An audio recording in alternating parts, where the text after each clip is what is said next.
प्रभु श्री अरविंद, यहाँ पे उपस्थित सभी महान आत्माओं को मेरा प्रणाम। ये जो फोटो आप आपके आगे देख रहे हो, ये फोटो आपने पहले कभी देखा था? नहीं देखा था? अच्छा, तो जब सर आए आपको बताए कि आज किसी के बारे में, किसी महापुरुष के बारे में आपको बताया जाएगा। किन के बारे में बताए थे? वो कौन है? वो महापुरुष कौन है? उनका नाम क्या है?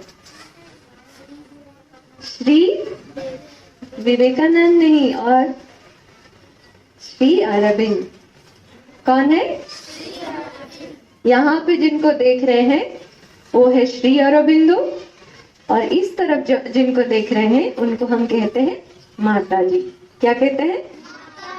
हाँ, तो श्री अरविंद जी 1872 1872 15 अगस्त में कलकत्ता में जन्म हुए थे। 15 अगस्त, और क्या है 15 अगस्त में? क्या करते हो आप? झंडा लहराते हो। किसके लिए, क्यों?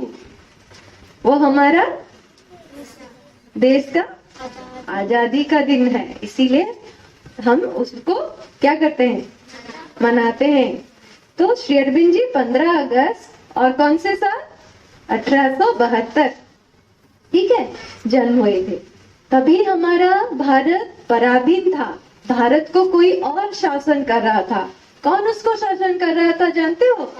अंग्रेज। हाँ, तो अंग्रेज जब शासन कर रहा था, इनके पिताजी सोचे कि मेरे कोई भी बच्चे भारत में जैसे ना पढ़े।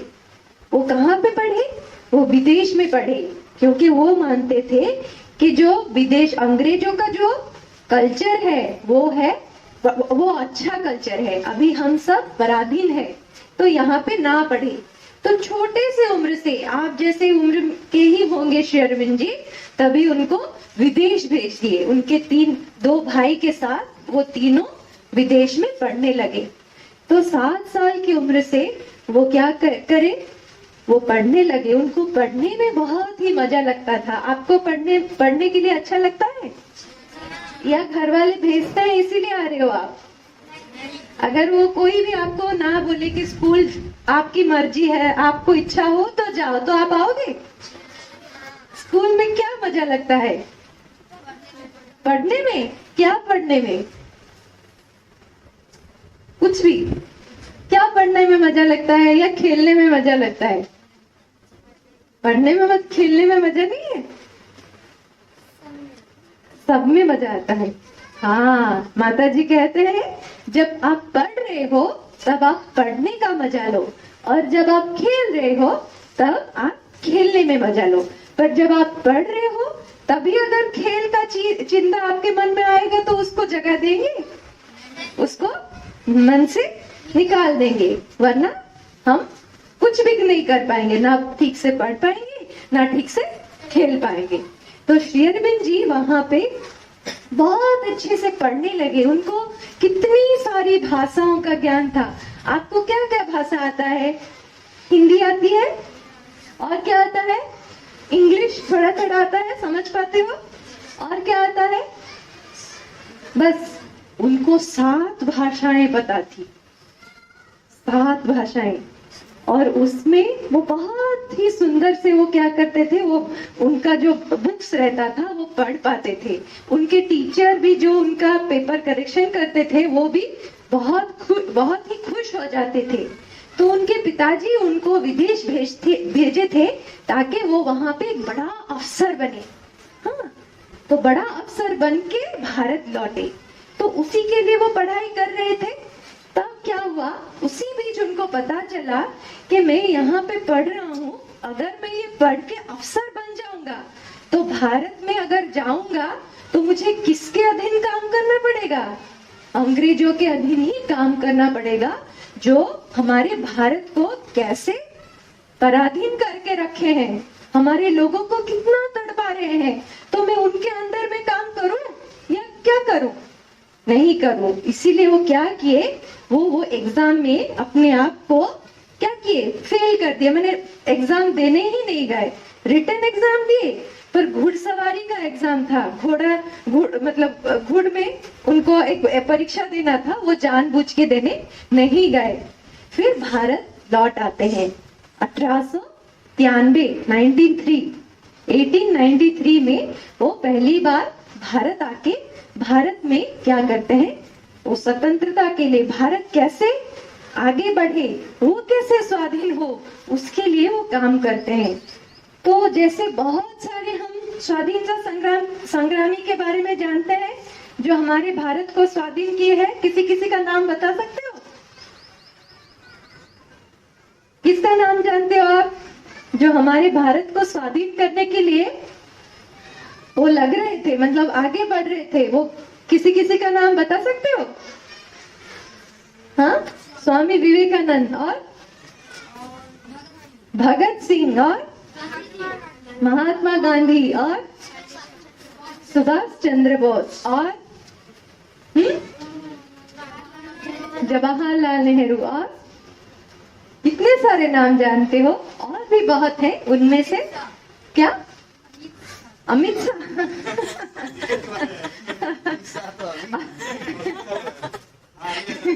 ठीक है, तो ऐसे ही बहुत सारे स्वाधीनता संग्रामी थे। कोई लड़ते थे, क्या करते थे, गोला बारूद से लड़ते थे, कोई तलवार लेके लड़ते थे। पर श्री अरविंद जी किससे लड़ते थे पता है?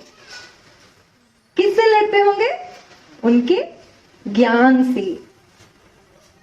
तो ज्ञान से कैसे लड़ा जा सकता है? हमको जो लड़ना है तो ताकतवर होना चाहिए कि नहीं? हम अगर किसी से लड़ते हैं तो जो ताकतवर होता है वो जीत जाता है आपके वजह से, मतलब आप देख रहे हैं, हाँ कि नहीं? जिसके पास ज्यादा ताकत है अगर वो आपको मारेगा तो आप गिर जाओगे, या आपका उतना शक्ति नहीं है तो आप लड़ नहीं पाओगे, ऐसा सोचते हैं। पर देखिए, ताकत जो है वो भी शक्ति है, पर उसके साथ अगर हमारा ज्ञान की शक्ति मिल जाए, हाँ, तो हम सही डायरेक्शन के लिए, सही चीज के लिए लड़ पाएंगे। अगर हमारे पास ताकत है पर ज्ञान नहीं है, हम लड़ रहे हैं पर सही चीज के लिए हम जान ही नहीं पाएंगे कि हम जिसके लिए लड़ रहे हैं वो सही है या गलत है। हाँ, अगर कोई किसी के पास अच्छा पेन देख लिया आपने, ठीक है, आपको मन होगा कि उसको मैं अपने पास रखूं, तो उसके लिए अगर वो देख लिया, आपका दोस्त देख लिया कि तुम उसका पेन ले जा रहे हो, तो वो आपको क्या करेगा? लड़ने के लिए कोशिश करेगा। तो तब आप क्या करोगे? क्या बोलोगे? ये मेरा पेन है बोलोगे? तो क्या बोलोगे? अपनी गलती मानोगे या झूठ बोलोगे? तो जो गलती मान के आपने सही चीज अगर करेंगे तो वो हमारा ज्ञान है जो हमें क्या करता है, गलत चीज करने में हमको रोकता है। तो श्री अरविंद जी उनके ज्ञान से ऐसा लिखते थे, सुंदर सुंदर बातें लिखते थे। भारत में जो लोग थे उसको पढ़ के वो ये सोचते थे कि हम और अंग्रेजों के अधीन में नहीं रहेंगे, हम अभी तक बहुत रह लिए और आगे इनके अधीन हम नहीं रहेंगे, हम आगे लड़ने के लिए जाएंगे। तो ये वो कहते हैं कि अगर कोई दानव, कोई राक्षस आपकी माँ की छाती पे बैठ के रक्तपान कर रहा हो तो उसका संतान हो के क्या आप उसको देख सकते हो? क्या करोगे? ऐसे ही बातों से वो क्या करते थे, बहुत सारे लोगों को प्रभावित करते थे आगे आने के लिए। और उसके बाद क्या हुआ, ये सब बातें अंग्रेजों को भी पता चल रहा था कि श्री अरविंद जी क्या क्या कर रहे हैं। तो उन्होंने क्या बताया कि उनको कैसे भी करके जेल भेज देना है, उनके काम को बंद करना है। तो क्या किए, वो उनको जेल भेज दिए। 1908 में उनको एक कितने मतलब तड़पा के एक छोटे से जेल में, वहां पे कुछ नहीं देते थे, खाने के लिए भी जो देते थे ना, कंकड़ भरा खाना देते थे, ऐसे छोटे से रूम में जहां से ठीक से सो भी नहीं सकते थे। ऐसा जीवन उनको जीना पड़ा 1 साल। पर उस 1 साल में उन्होंने क्या किया, वो ये नहीं सोच के रह गए कि अभी तो मैं कुछ नहीं कर सकता। वो पहले भगवान को बार बार पूछ सोच रहे थे कि मेरा काम अभी बंद हो गया, मैं आगे क्या करूं, आगे क्या होगा, ये बार बार वो भगवान से पूछने लगे। उसी बीच उनके अंदर से एक प्रेरणा मिला, उनके अंदर से एक बात उन्होंने सुना कि भारत जरूर स्वाधीन होगा, उसे कोई भी नहीं रोक सकता। पर उसके बाद ये मानव, हम सब क्या है, मानव है, मनुष्य है या बंदर है? बंदर का गुण है अभी नहीं है। अच्छा, तो श्री अरविंद जी ये सुने कि जो मानव है वो अभी स्वाधीन तो नहीं हुआ है, वो जो चाह रहा है, वो जो सही चीज वो चाह रहा है वो नहीं कर पा रहा है, उसमें वो जकड़ा हुआ है, उसको उससे कैसे मुक्त किया जाए। उसके लिए 1910 से जब वो जेल से निकले, उनके अंदर फिर से प्रेरणा आया कि पौंडीचेरी जाओ, वहां पे ये काम शुरू करो कि पूरे मानव जाति को कैसे मुक्त किया जा सकता है। तो अभी क्या हम मुक्त नहीं है? किससे मुक्त है? अंग्रेज से तो मुक्त है, पर और किस चीजों से बने हुए हैं? यहाँ पे कौन है जिसको अभी तक गुस्सा नहीं आया है? हाथ उठाओ। अभी तक कौन है जो कभी भी गुस्सा नहीं किया है? हाथ उठाओ। आपने कभी गुस्सा नहीं किया? और यहाँ पे कौन है जो हर वक्त गुस्सा कहता रहता है? सब हाथ उठाओ। किसको ज्यादा गुस्सा आता है? हाथ उठाओ। हाँ, अच्छा, खड़े हो जाओ थोड़ा। आपको ज्यादा गुस्सा आता है, क्यों आता है? कोई अगर कुछ बोल देता है तो गुस्सा आ जाता है। हाँ, अभी थोड़ा गुस्सा करके दिखाओ, गुस्सा करो हमें। अभी किसी को अगर गुस्सा आ रहा है तो उस पर गुस्सा करो, अभी थोड़ा करके दिखाओ। नहीं हो रहा है, नहीं हो रहा है, बैठ जाओ। देखो, आपको गुस्सा करने के लिए बताया है, पर आप हंस रहे हो, हाँ कि नहीं? आपको गुस्सा करने के लिए कुछ कारण की जरूरत है, पर हंसने के लिए, अगर आपको हंसने के लिए बताएंगे तो आप हंस पाओगे कि नहीं? हंस के दिखाओ थोड़ा। यस, देखो, जो आपके पास है वही आप दे पाओगे कि नहीं? आपके पास गुस्सा है या हंसी है? हंसी, पर गुस्सा भी है कि नहीं? वो कभी कभी क्या करता है, हमको जकड़ देता है, अपने बल में जकड़ देता है और हम कुछ नहीं कर पाते। जब वो गुस्सा थम जाता है, फिर हम सोचते हैं कि हमने क्या कर दिया, ये हमें करना नहीं था, ये बात मुझे उसको बोलना नहीं था, पर मैंने क्यों बोल दिया। वो हमारे अंदर नहीं है, वो बाहर से आता है और हमें जकड़ देता है। वैसे ही बहुत सारी चीज है, लालच है। हाँ, अगर जो मैंने बताया, किसी का कुछ अच्छा देखते हैं तो वो मेरे पास कैसे आए, वो सोचते हैं। लालच है, ऐसे बहुत सारी चीजों से हम बंधे हुए हैं। तो क्या हम मुक्त हैं? नहीं है। तो उनसे कैसे मुक्त हो पाए? इसीलिए श्री अरविंद जी ने साधना किया, तपस्या किया, एक रूम में रह के उन्होंने तपस्या किया। और वो क्या कर सकता है, अगर हम क्या करें तो इन सब से मुक्त हो पाए, वो उसके लिए तपस्या करने लगे। उस बीच ये जो माता जी है वो भी उनके साथ जुड़ी 1914 से। पर उससे पहले उनके जीवन के बारे में जानते हैं। माता जी, उनका नाम है मीरा अल्फासा। क्या है? तो देखिए, मीरा अल्फासा, मीरा का एम, हाँ, और अल्फासा का ए करे तो क्या होता है? MA, माँ। तो वो फ्रांस में पैदा हुई है 1878 फरवरी 21 को। पर बचपन से ही, छोटे से उम्र से ही उनको क्या आते थे, वो बहुत ही सचेतन थी कि उनको ऐसे ही जिंदगी जीने के लिए नहीं भेजा गया है, उनको कुछ काम करने के लिए भेजा गया है। उनके पिताजी उनको एक चेयर दिए थे, ठीक है, उनको खेलने के लिए, उस पे बैठ के खेलने के लिए एक चेयर दिए थे। अगर आपको ऐसा एक चेयर मिले तो क्या करेंगे? खेलेंगे। पर वो खेलते नहीं थे, वो वहां पे बैठ के मेडिटेशन करते रहते थे 4 साल की उम्र में। जब हम क्या करते थे, तोड़ा भांग मतलब क्या करते थे, तोड़ते रहते थे चीजों को, बदमाशी करते रहते थे, तब वो छोटे से उम्र से मेडिटेशन करते थे और कुछ सोचते रहते थे। उनको कुछ उनके अंदर कुछ बातें चलता रहता था।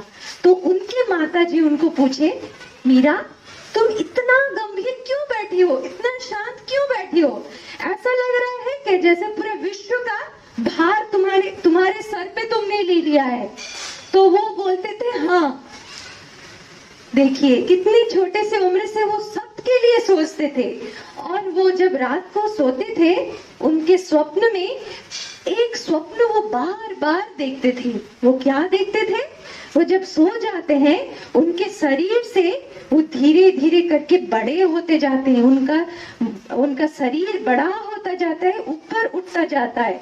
और उन्होंने एक गोल्डन कलर का, एक सुनहरे रंग का वो एक गाउन पहनी है, वो भी बड़ा होता जा रहा है। और ऐसे देख रहे हैं कि सबको वो ढक दिया है।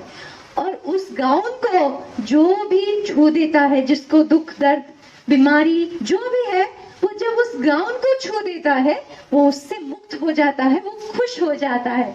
ये स्वप्न वो बार बार देखती थी। और उनके स्वप्न में एक व्यक्ति को वो देखती थी जो उन्हें हर वक्त गाइड करते रहते थे। तो जब बड़े होते गए, वो उनको ढूंढने लगे कि वो कौन है। तो किसी ने उनको बताया कि भारत में बहुत सारे गुरुएं हैं जो आपको सही दिशा दे सकते हैं। तो इसीलिए माताजी पौंडीचेरी आई। और पौंडीचेरी में कौन थे तभी? श्री अरविंद जी। तो उनको जब पहली बार उन्होंने मुलाकात किया, वो जान गए कि हर वक्त जिनको वो अपने भावना में देखते थे, जो उनको गाइड करते थे, वो और कोई नहीं, वो श्री अरविंद जी ही थे। तो तभी से उनको पता चला कि उनका काम श्री अरविंद जी के पास ही है। पर 1914 में विश्व युद्ध होने के कारण वो चले गए। फिर 1920 में वो लौट आए और पौंडीचेरी में ही रहने लगे। तो माताजी और श्री अरविंद जी दोनों मिलके क्या काम के लिए आगे बढ़े कि ये मनुष्य को जिन जिन चीजों से वो बंधा हुआ है, उनसे कैसे वो मुक्त हो पाए। हम कहते हैं कि नहीं, हम भगवान के संतान हैं। आप सब मानते हो आप भगवान के संतान हो? नहीं मानते? क्या मानते हो आप? क्या सोचते हो आप किसके संतान हो? अपने माता पिता के ना। तो वो कहां से आए? उनके माता पिता से। वो कहां से आए? ऐसे अगर करते गए तो हम सब भगवान से ही आए हैं। पर भगवान के गुण हमारे अंदर कहाँ है? क्या कभी सुना है कि भगवान आज दुखी बैठे हैं? पर आप लोग दुखी होते हो कि नहीं होते हो? कभी ऐसा सुना है कि भगवान आज बीमार पड़ गए हैं, थर्मोमीटर पकड़ के बैठे हैं? ऐसा सुना है? नहीं। पर आपको बीमारी आती है कि नहीं आती है? और कभी सुने हो कि भगवान आज बूढ़े बन गए हैं? ऐसा सुने हो? नहीं सुने। पर हम बूढ़े होते हैं कि नहीं? पर जाते हैं नहीं। या ऐसा कभी सुने हो कि भगवान आज चल बसे? ऐसा सुने हो? नहीं। पर हम कभी ना कभी हम सोचते हैं कि हम जन्म लेते हैं तो हमको मरना पड़ेगा ही। तो श्री अरविंद जी कह रहे हैं, अगर हम सब भगवान से ही आए हैं तो भगवान के गुण क्या हमारे अंदर प्रकाश नहीं हो सकता? अगर हम इस विवर्तन में अभी मनुष्य तक पहुंचे हैं, मनुष्य कैसे इस दुख दर्द में है, क्या उसका कोई समाधान नहीं है? तो श्री अरविंद जी पहली बार ये कहते हैं कि हम सब भी भगवान बन सकते हैं। हम सब क्या बन सकते हैं? आप मानते हो आप सब भगवान बन सकते हो? नहीं बन सकते? बन सकते हो। कैसे? भगवान बनना इसका मतलब है भगवान का जो गुण है उसको हमारे अंदर प्रकाश करना। भगवान का क्या क्या गुण है? झूठ बोलना तो सच बोलना, बुरा काम करना तो अच्छे काम करना, गुस्सा करना तो अच्छा काम तो बोल दिया, और गुस्सा के बदले में क्या करना है? अच्छे से बोलना है, शांत रहना है। तो ये सब गुण अगर हम हमारे अंदर प्रकाश करें तो हम भी भगवान बन सकते हैं कि नहीं? पर हम अकेले कोशिश करते हैं पर नहीं होता है। गुस्सा, दीदी ने बोल दिया गुस्सा मत करो, पर जब कोई चिढ़ा देता है तो गुस्सा तो आ जाता है। इसको कैसे बंद करें? गुस्सा ना करके कैसे रहे? वो तो गलत काम कर रहा है ना, उसको तो गुस्सा करके बोलना ही है ना, ऐसा सोचते हैं कि नहीं? तो हमको क्या करना है? हम खुद नहीं परिवर्तन हो सकते, पर कोई और हमें कर सकता है। वो कौन है? भगवान। भगवान को अगर बुलाए हम, जब हमें गुस्सा आता है, भगवान को अगर बुलाए कि हमें मदद कीजिए कि ये गुस्सा मैं कैसे मत करूं, तो उनका शक्ति अगर हमारे साथ मिल जाए तो हम और कमजोर रहेंगे? अपने आप को कह सकते हैं हम कमजोर हैं? नहीं कह सकते। तो तभी हम सही काम के लिए आगे बढ़ पाएंगे। तो ऐसे करके हमें क्या करना है? हमारे अंदर जिन जिन बुरी चीजों को हमारे अंदर से निकालना है और अच्छा चीज को हमारे अंदर लाना है, तभी जाके हमारा जीवन सुंदर हो पाए।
A conscious flame was here, a self-born fall.